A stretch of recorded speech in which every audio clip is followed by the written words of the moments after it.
जो नीतीश कुमार इस बात का जिक्र करते हुए नहीं थकते कि उन्होंने बिहार को अपराध से मुक्त कर दिया है और बिहार को अपराध मुक्त बना दिया है, उन्हीं नीतीश कुमार के एक बड़े नेता के घर में चोर घुस जाते हैं और चोर घुसने के साथ ही बड़ी लूट मचाते हैं। उनके पास इतना वक्त होता है कि उस नेता के घर में घुसने के बाद सभी लोगों को बंधक बनाते हैं, टेबल पे रखा हुआ आम भी चखते हैं और इसके साथ सरफ, तेल, चावल सब कुछ उठा के लेके चले जाते हैं।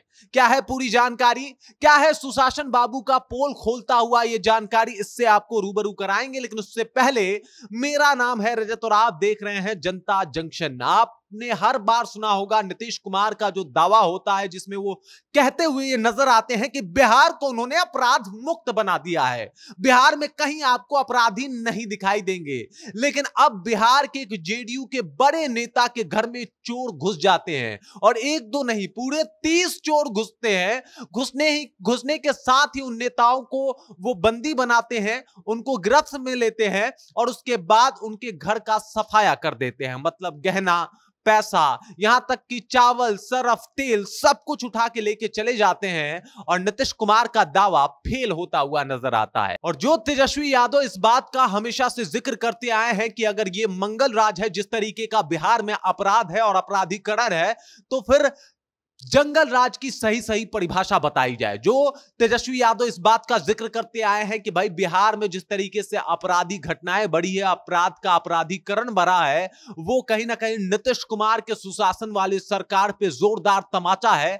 तो कुछ लोग जो है इस बात से परेशान हो जाते हैं और खासकर जेडीयू नेता ही इसके विरोध पे उतर जाते हैं। उन्हीं में से एक बड़े जेडीयू नेता के घर चोर घुस जाते हैं और चोरी कर लेते हैं। उस बड़े नेता का नाम है मनीष पटेल, जो कि जेडीयू के प्रदेश उपाध्यक्ष हैं और उनके घर में अभी वो अपने नए नए घर में गए होते हैं। शाम का वक्त होता है, मतलब 9-10 बज रहे होते हैं और इसी दौरान जो है चोर उनके घर में घुस जाते हैं। चोर जो होते हैं वो अंडरवियर और बनियान पहने होते हैं। वो घुस जाते हैं और घुसने के साथ ही वहां पे जो उनके परिवार में लोग होते हैं, जैसे उनके बड़े भाई, उनकी भाभी और एक उनका भतीजा, उनको बंधक बना लेते हैं। जिसके बाद चोर आराम से बड़े मजे में पूरे घर का एक तरीके से मुआयना करते हैं। उसके बाद टेबल पे बैठ के आम खाते हैं।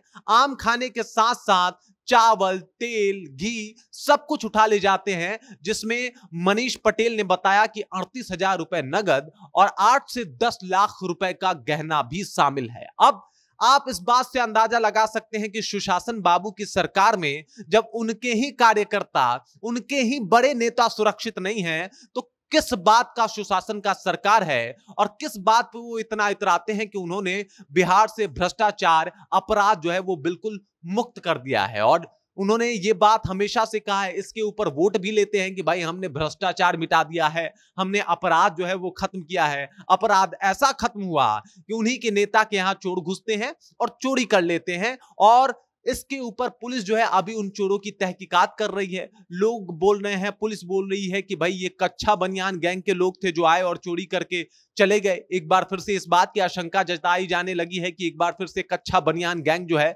वो एक्टिव हो गया है। लेकिन इन सब के बीच में सवाल फिर से वही है कि सुशासन बाबू का सरकार जो बात का दावा करता था, जिस बात को लगातार वो कहता था कि हमने बिहार से अपराध को भगा दिया है और बिहार को अपराध मुक्त बना दिया है, इसके ऊपर कहीं ना कहीं वो सोचने पे विवश हो कि जिस तरीके का उन्होंने ये अपराध से मुक्त बिहार बनाया है, उसमें 30-30 चोर एक नेता के घर में कैसे घुस जा रहे हैं जो उन्हीं के पार्टी के हैं। बाकी इस खबर को लेके, इस जानकारी को लेके और सुशासन बाबू के सरकार को लेके आप क्या सोचते हैं, कृपया कमेंट सेक्शन में जाइए और कमेंट करके अपना विचार जो है हम तक जरूर पहुंचाइएगा। बाकी आप देख रहे हैं जनता जंक्शन और मेरा नाम रजत है।